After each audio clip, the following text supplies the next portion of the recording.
Lumière sur le pays de l'ombre. Les textes bibliques de ce dimanche nous parlent d'un monde compliqué qui a mauvaise réputation.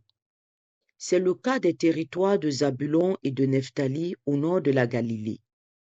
Il faut savoir que c'est un lieu de passage proche des régions païennes. On l'appelle Galilée des nations parce qu'elle est influencée et contaminée par le monde païen. Mais le prophète réagit. Il annonce que ces territoires vont bénéficier, eux aussi, du salut que le Seigneur prépare. Le peuple qui marchait dans les ténèbres a vu se lever une grande lumière. Sur les pays des habitants de l'ombre, une lumière a resplendi. Or, c'est là, dans ce lieu couvert de honte, que Jésus entreprend sa première évangélisation.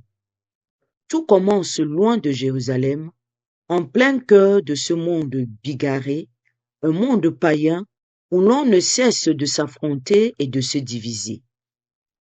Jésus lui-même se rend à Nazareth, une ville dont on se demande ce qu'il peut sortir de bon. Jean-Baptiste l'a désigné comme l'agneau de Dieu, celui qui enlève le péché du monde.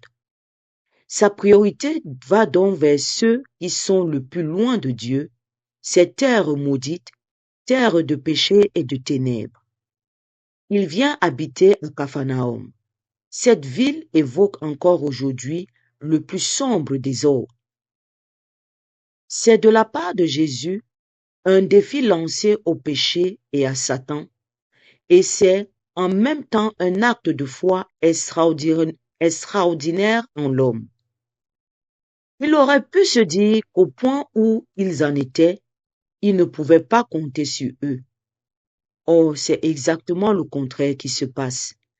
Il va jusqu'à choisir ses premiers collaborateurs, ses premiers responsables parmi les habitants de cette région.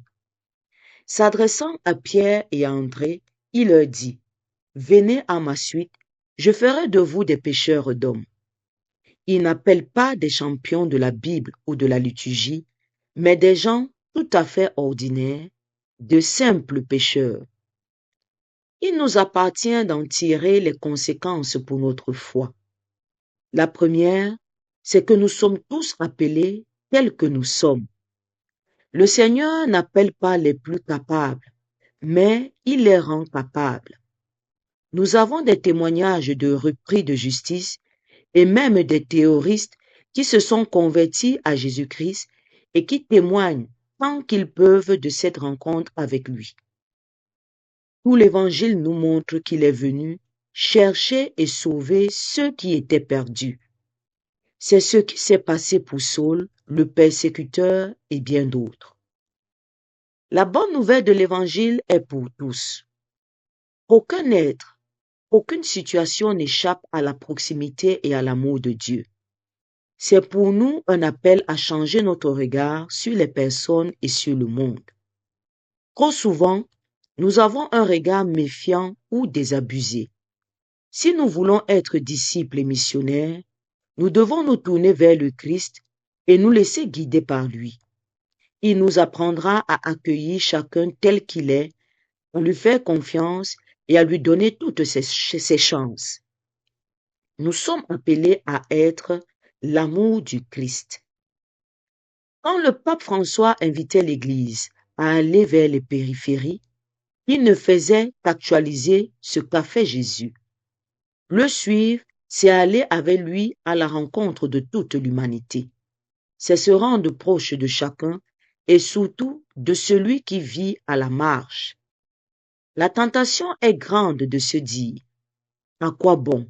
Cela ne sert à rien. » Ce serait oublier que la mission n'est pas d'abord notre affaire, mais celle du Seigneur. C'est lui qui nous envoie son Esprit Saint.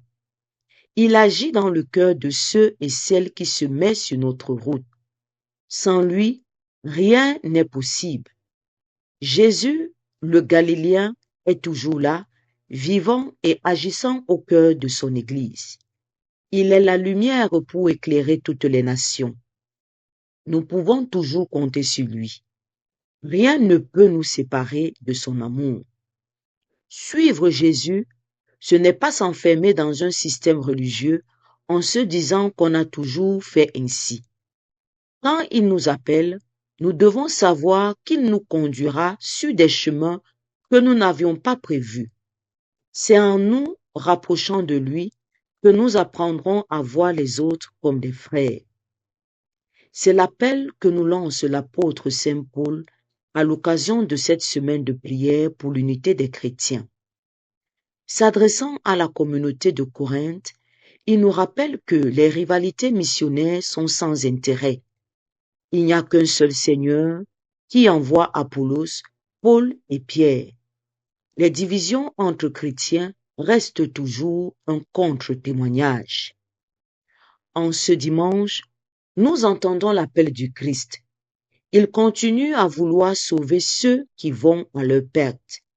Il nous envoie vers ceux qui ne rentrent pas dans nos églises, ceux qui n'appartiennent pas à nos familles spirituelles, ceux qui, apparemment, vivent dans les ténèbres.